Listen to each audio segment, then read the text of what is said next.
Hello everyone, एक बार फिर से आप सभी का स्वागत है आपके अपने यूट्यूब चैनल पर। सो फ्रेंड्स, आज की वीडियो में हम लोग देखेंगे सीटेट एग्ज़ाम के लिए सीटीपी के कुछ महत्वपूर्ण प्रश्नों को, यानी सीटेट पेपर 1 तथा सीटेट पेपर 2 दोनों के लिए सीटीपी के जो क्वेश्चंस हैं महत्वपूर्ण रहेंगे। तो चलिए शुरू करते हैं।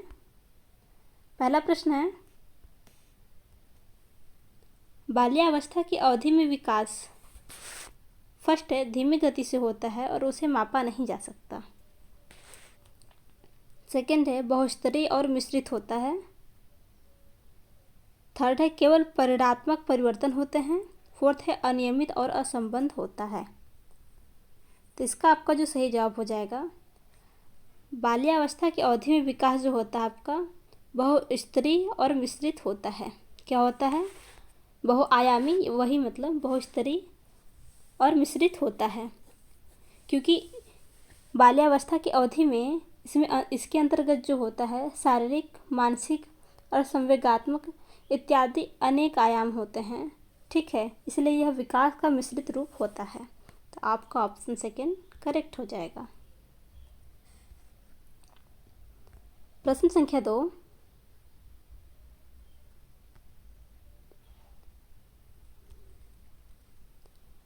निकटस्थ विकास का क्षेत्र क्या है?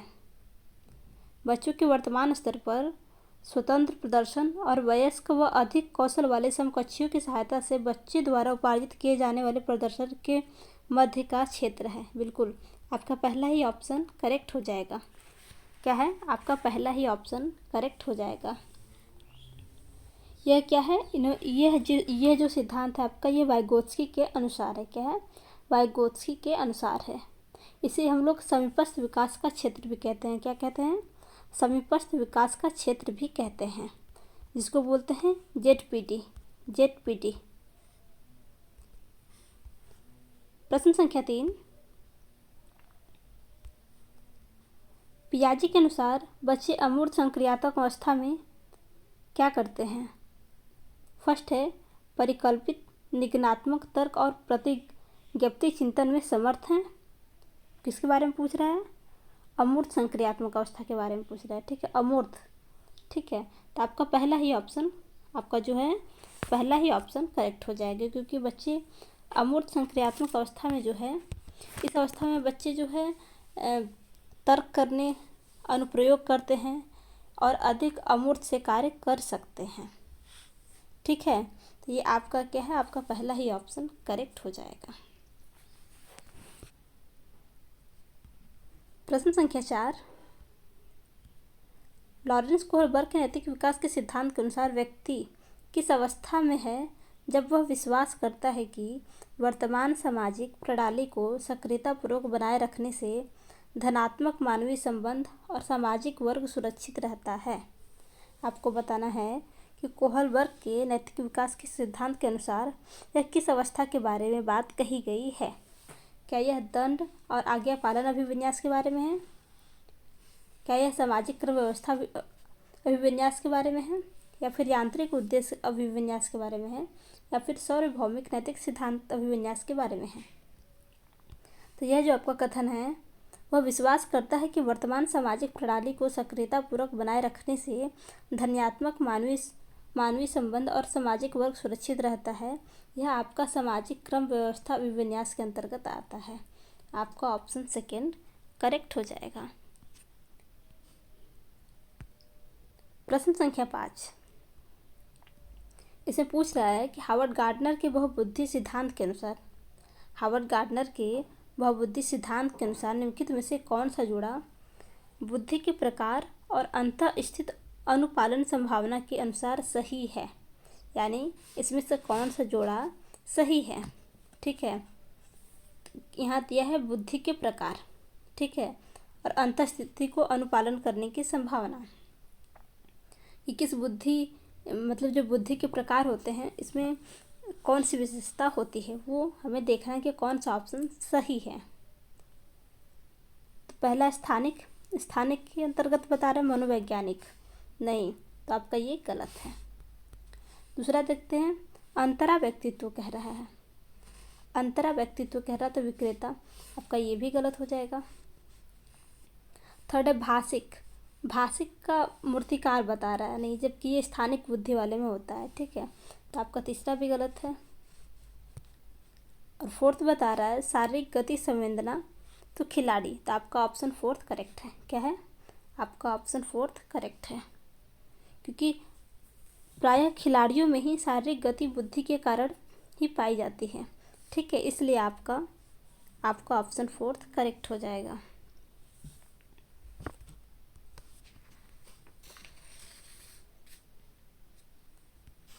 प्रश्न संख्या 6, ले वाइगोत्स्की के अनुसार, किसके अनुसार? वाइगोत्स्की के अनुसार बच्चे के संज्ञानात्मक विकास में भाषा की एक महत्वपूर्ण भूमिका है। तो बिल्कुल ले वाइगोत्स्की के अनुसार संज्ञानात्मक विकास में भाषा की एक महत्वपूर्ण भूमिका है। ये आपका क्या है? वाइगोत्स्की के अनुसार यह कथन आपका सही है, इसलिए आपका ऑप्शन फर्स्ट करेक्ट हो जाएगा, ठीक है।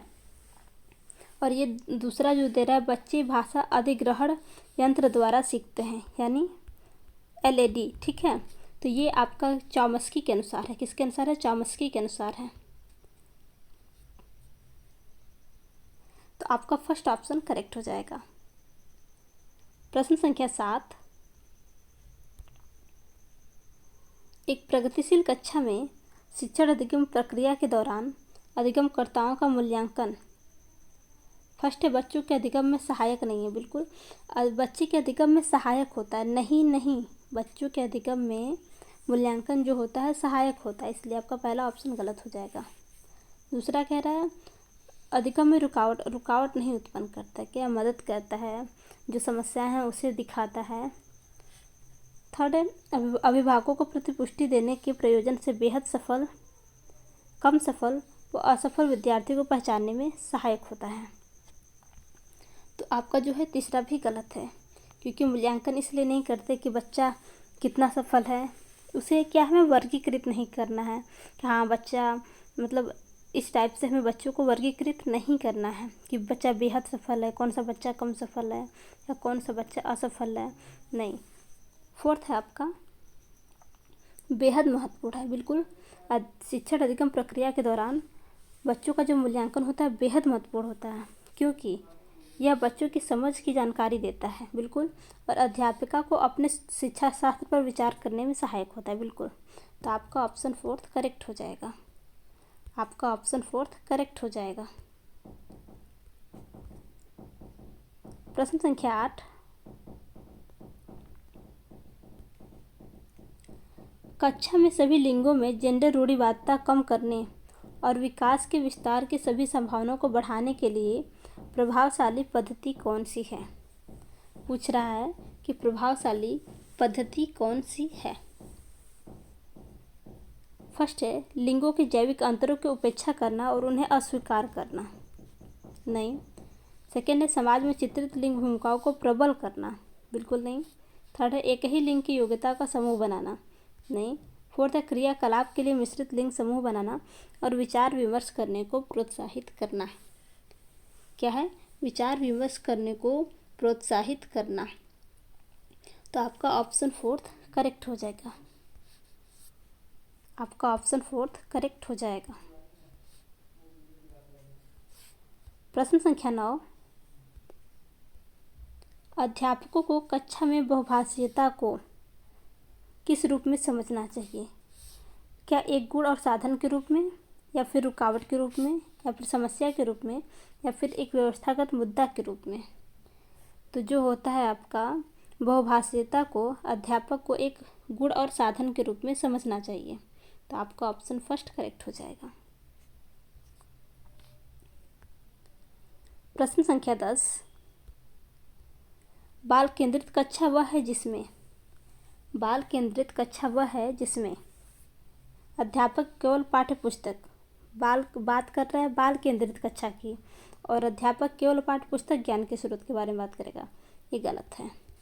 सेकेंड है अध्यापक बच्चों को उनकी क्षमता के आधार पर वर्गीकृत, बच्चे को उनकी क्षमता, योग्यता, ग्रेड, अंक, जाति या किसी आधार पर वर्गीकृत नहीं करना है, सेकेंड भी गलत है। थर्ड है, बच्चों के व्यवहार को निर्देशित करने के लिए अध्यापक पुरस्कार और दंड का प्रयोग करता है। बच्चे के व्यवहार को निर्देशित करने के लिए उसे पुरस्कार या दंड का प्रयोग नहीं करना है। फोर्थ है, अध्यापक लचीला है। बिल्कुल, अध्यापक लचीला है और प्रत्येक बच्चे को व्यक्तिगत आवश्यकताओं का पूरा करता है। बिल्कुल, हमें क्या है, बच्चों को जो हर बच्चे में व्यक्तिगत विभिन्नता होती है, तो बच्चे की विशेषताओं के अनुरूप हम लोग कार्य को करेंगे। ठीक है, तो आपका ऑप्शन फोर्थ करेक्ट हो जाएगा।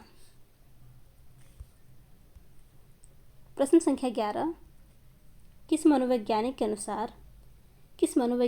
अनुसार बच्चों के संज्ञानात्मक विकास में सांस्कृतिक उपकरण एक महत्वपूर्ण भूमिका निभाते हैं? तो ये आपका क्या है, वाइगोत्स्की के अनुसार। किसके अनुसार? यह आपका है लेव वाइगोत्स्की के अनुसार।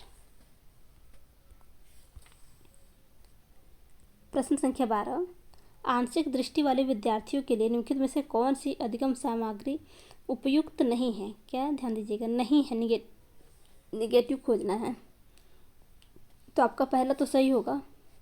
ठीक है, बोल रहा है कि बड़े आकार में मुद्रित पुस्तकें।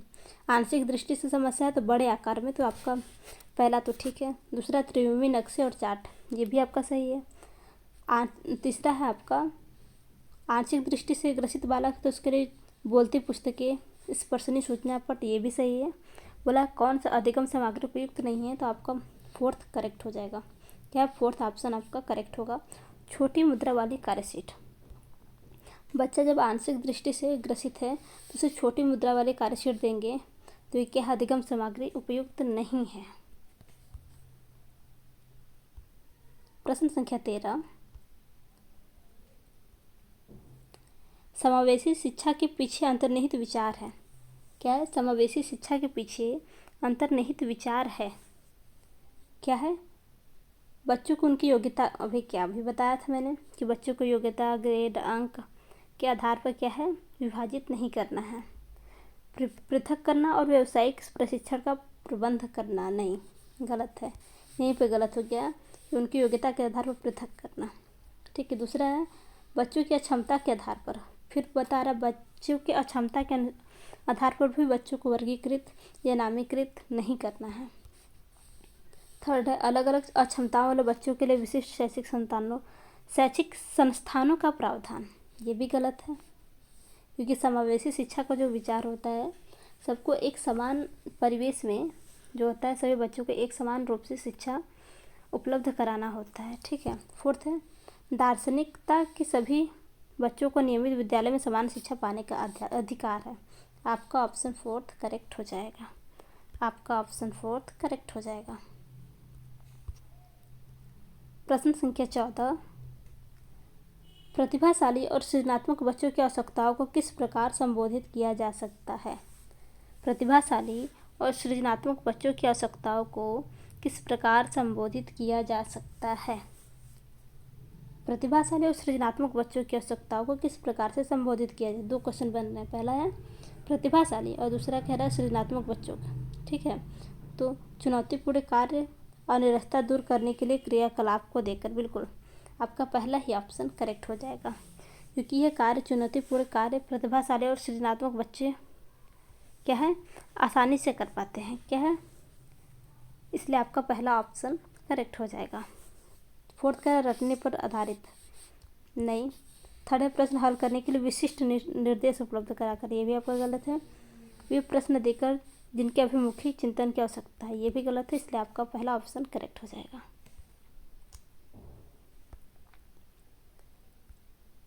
प्रश्न संख्या 15, पठन वैकल्य बच्चों की पहचान किस प्रकार से की जा सकती है?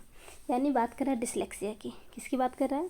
डिसलेक्सिया। इसमें क्या होता है, बच्चे को पढ़ने लिखने में संबंधित समस्याएं होती हैं। यानी कि बच्चा डिसलेक्सिया में क्या होता है, कंफ्यूज रहता है। कभी कभी सा को वाच पढ़ लेता है। क्या, सा को, कभी कभी बच्चा सा को वाच पढ़ लेता है। ठीक है, ऐसे बच्चा भ्रमित होता है। तो ये क्या है, आपका डिसलेक्सिया का लक्षण है। क्या है, डिसलेक्सिया का लक्षण है। तो पूछ रहा है पठन वैकल्य बच्चों की किस प्रकार से पहचान की जा सकती है, यानी कि डिसलेक्सिया की क्या लक्षण है, उनके सामाजिक और सांस्कृतिक संदर्भ को जानकर, नहीं, उसे पढ़ने लिखने से संबंधित समस्या तो इससे नहीं पता चलेगा। सेकेंड, उसे पूर्ण शारीरिक स्वास्थ्य परीक्षण द्वारा, इससे भी नहीं पता चलेगा। उसके पढ़ने और लिखने की कौशलता के विश्लेषण से, बिल्कुल आपका ऑप्शन थर्ड करेक्ट हो जाएगा। क्या है? आपका ऑप्शन थर्ड करेक्ट हो जाएगा।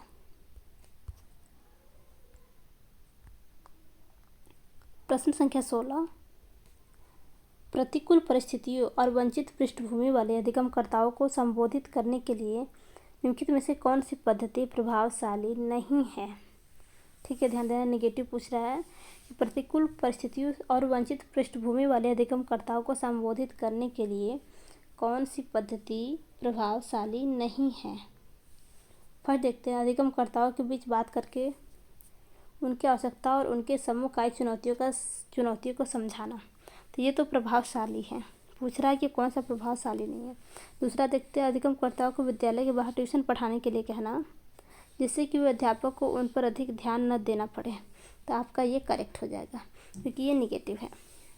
पूछ रहा है कि प्रतिकूल परिस्थिति और वंचित पृष्ठभूमि वाले अधिगमकर्ताओं को संबोधित करने के लिए जो पद्धति प्रभावशाली नहीं है, तो आपका यही है कि बच्चे को हम लोग विद्यालय के बाहर ट्यूशन पढ़ने के लिए कहेंगे, जिससे कि अध्यापक उन पर अधिक ध्यान न देना पड़े। ये आपका कथन क्या है? सही नहीं है, इसलिए आपका ऑप्शन सेकेंड करेक्ट हो जाएगा। प्रश्न संख्या 17, बच्चों के अधिगम में शारीरिक स्वास्थ्य और सांवेगिक अवस्था का क्या कोई प्रभाव पड़ता है? एक महत्वपूर्ण भूमिका है, या फिर कोई आपसी संबंध नहीं है, या फिर इसकी भूमिका नगण्य है?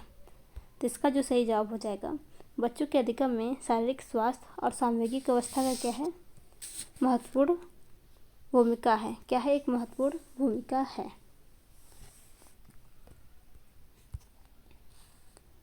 प्रश्न संख्या 18,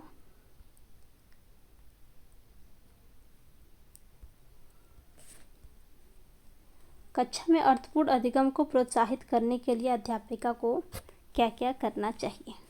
देखते हैं, अध्यापिका को सहायता करनी चाहिए कि वे अपने मनोभाव और अभिप्रेरणा को व्यवस्थित कर पाएँ। बिल्कुल आपका ए सही है। अगला देखते हैं, विद्यार्थियों को उनके प्रदर्शन के आधार पर, भी क्या प्रदर्शन के आधार पर, अंक के आधार पर, ग्रेड के आधार पर, जाति के आधार पर बच्चे को किसी भी प्रकार से विभाजित या नामांकित नहीं करना है। ठीक है, ये तो आपका सेकंड यानी बी आपका गलत है।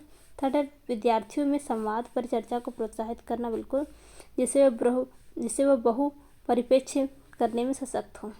तो आपका सी भी सही है, ए भी सही है और सी भी सही है। डी देखते हैं, कक्षा में विविधता की उपेक्षा करके शिक्षण को मानक विधि नहीं, शिक्षण में मानक विधि की प्रयोग नहीं करना चाहिए। क्या होता है? शिक्षण को लचीला बनाना होता है, न कि किसी मानक विधि के द्वारा। तो आपका डी भी गलत है। तो आपका ए और आपका सी सही है, तो आपका ऑप्शन फर्स्ट करेक्ट हो जाएगा, ए और सी। प्रश्न संख्या 19, अधिगम एक क्या है? जटिल और सक्रिय प्रक्रिया है। क्या है? अधिगम एक जटिल और सक्रिय प्रक्रिया है। आपका ऑप्शन फर्स्ट करेक्ट हो जाएगा। प्रश्न संख्या 20, अपनी कक्षा में अर्थपूर्ण अधिगम को सुसाध्य बनाने के लिए अध्यापिका को अपनी कक्षा में सामाजिक, सांस्कृतिक, धार्मिक, भाषी विविधता को क्या करना चाहिए? टालना चाहिए, उपेक्षित करना चाहिए, समझना चाहिए, फिर अनदेखा कर देना चाहिए। तो आपका ऑप्शन थर्ड करेक्ट हो जाएगा। क्या है? समझना चाहिए। प्रश्न संख्या 21, कक्षा में प्रभावशाली अधिगम के लिए कक्षा में प्रभावशाली अधिगम के लिए क्या है? सहयोगिक वातावरण। क्या है? सहयोगिक वातावरण और वातावरण की रचना करनी चाहिए, बजाय किसके? प्रतिस्पर्धी वातावरण के। तो आपका ऑप्शन फर्स्ट करेक्ट हो जाएगा। प्रश्न संख्या 22, निम्नलिखित में से कौन सा उदाहरण है? इनमें से कौन सा उदाहरण है जो कि विद्यार्थियों को अधिगम के लिए अभिप्रेरित करने के लिए प्रभावशाली पद्धति है? अभिप्रेरित करने के लिए क्या है? अभिप्रेरित करने के लिए प्रभावशाली पद्धति है। फर्स्ट देखते हैं, पाठ उपलब्ध कराना, विशेषकर विद्यार्थी जब कोई नया कौशल सीख रहा हो। बिल्कुल क्या है? बच्चे को पाठ उपलब्ध कराना, विशेषकर जब बच्चा कोई नया कौशल सीख रहा है। ठीक है, हम लोग पाठ को ही क्या बोलते हैं? स्कैफ फोल्डिंग। क्या बोलते हैं? स्कैफ फोल्डिंग।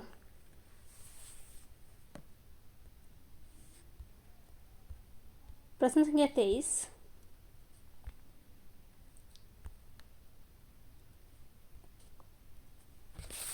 बच्चों के चिंतन के विषय में निम्नलिखित में से कौन सा कथन सही नहीं है? क्या है? सही नहीं है। ठीक है, बच्चे अपने आसपास की विविध घटनाओं के बारे में स्वयं अपने सिद्धांतों की रचना करते हैं। तो क्या है आपका? ये तो सही है। ठीक है, पूछ रहा है कौन सा सही नहीं है। सेकेंड देखते हैं। बच्चे प्रत्ययों को स्वयं नहीं सोच सकते। गलत है। क्या बच्चे प्रत्ययों को स्वयं नहीं सोच सकते और अध्यापक की मूल भूमिका उन्हें जानकारी उपलब्ध कराती है? तो आपका ये क्या है? सेकेंड गलत है। पूछा है कौन सा कथन सही नहीं है, तो आपका ऑप्शन सेकेंड करेक्ट हो जाएगा। प्रश्न संख्या 24। बच्चों का विद्यालय में असफल होना। आ गया क्वेश्चन। बच्चों का विद्यालय में असफल होना क्या दर्शाता है? बताना है। यह प्रस्तावित करता है कि वंचित पृष्ठभूमि वाले बच्चों में अधिगम का सामर्थ्य नहीं होता। क्या है? बच्चों में अधिगम का सामर्थ्य नहीं होता, तो ये गलत है। बच्चा अगर असफल होता है तो इसकी जो जिम्मेदारी होती है, बच्चा अगर असफल होता है तो इसका जो इस बात की जो जिम्मेदारी होती है वो क्या होती है? विद्यालय पर होती है। ठीक है, सेकेंड देखते हैं। यह निर्दिष्ट करता है कि विद्यालय इन बच्चों की आवश्यकताओं और रुचियों की पूर्ति करने में समर्थ नहीं है। बिल्कुल, आपका ऑप्शन सेकेंड करेक्ट है। थर्ड बता रहा है कि यह साबित करता है कि इन बच्चों के आनुवांशिक पैदाइशी कमियां हैं और इन्हें विद्यालय से निकाल देना चाहिए। नहीं। थर्ड सूचित करता है अभिभावकों में अपने बच्चे को अधिगम सहायता करने में सामर्थ्य नहीं है। ये भी गलत है। तो आपका ऑप्शन सेकेंड करेक्ट हो जाएगा। यह निर्दिष्ट करता है कि विद्यालय इन बच्चों की आवश्यकता और रुचियों की पूर्ति करने में समर्थ नहीं है।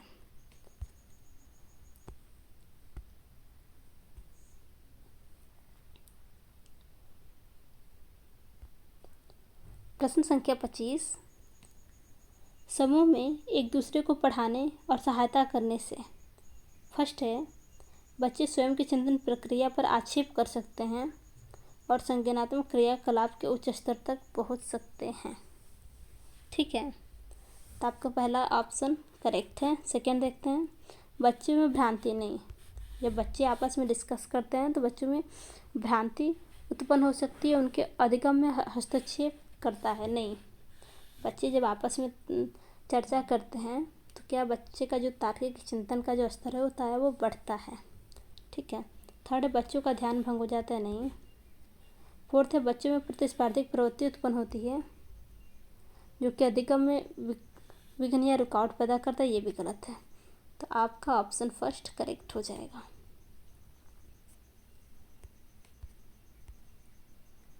प्रश्न संख्या 26। एक डैश कक्षा में अध्यापिका अपनी शिक्षा शास्त्र व आकलन की विधियों को विद्यार्थियों की व्यक्तिगत जरूरतों के अनुसार परिवर्तित करती है। तो बताना यह विशेषता, यह कैसी विशेषता है? क्या यह अध्यापक केंद्रित शिक्षा की विशेषता है, या फिर प्रगतिशील शिक्षा की है, या फिर पाठ्य पुस्तक केंद्रित शिक्षा की है, या फिर व्यवहारवादी की है? तो आपका जो हो जाएगा, आपका ऑप्शन सेकेंड करेक्ट होगा, क्योंकि यह जो विशेषता है आपकी प्रगतिशील शिक्षा की है। एक प्रगतिशील शिक्षा में ही क्या होता है, शिक्षिका जो होती है या फिर अध्यापिका जो होती है अपने शिक्षा शास्त्र व आकलन की विधियों को विद्यार्थी की व्यक्तिगत ज़रूरत के अनुसार परिवर्तित करती है, क्योंकि बच्चों में व्यक्तिगत विभिन्नताएं होती हैं तो उनकी ज़रूरतों के हिसाब से अपनी विधियों में परिवर्तन करती है। तो ये क्या है? आपका प्रगतिशील शिक्षा का उदाहरण या फिर विशेषता है। आपका ऑप्शन सेकेंड करेक्ट हो जाएगा। प्रश्न संख्या 27 पूछ रहा है कि विकास के विषय में निम्नलिखित में से कौन सा कथन सही है? कौन सा सही है? फर्स्ट है, बच्चों के विकास में बहुत सी सांस्कृतिक विविधताएं होती हैं। तो पहला तो सही है।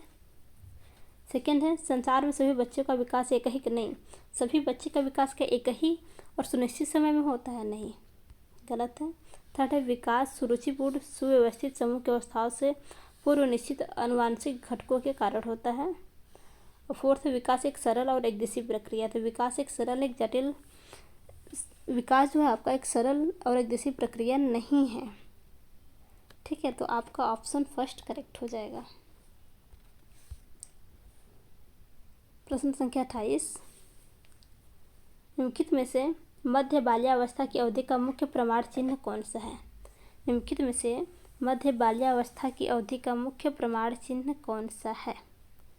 बाल्यावस्था की अवधि का। ठीक है, देखते हैं। प्रतीकात्मक खेल का उभरना, तो ये आपका नहीं है। सेकेंड है तर्क संगत विचारों का विकास जो कि प्राकृतिक रूप से मूर्त है, तो आपका सेकेंड ही करेक्ट हो जाएगा। सेकेंड करेक्ट इसलिए होगा क्योंकि ये जो कह रहा है मध्य बाल्यावस्था की अवधि, तो ये आपका जो मध्य बाल्यावस्था की अवधि होती है आपकी जो होती है 3 साल से 12 साल की अवधि जो होती है ये आपकी मध्य बाल्यावस्था की अवधि होती है।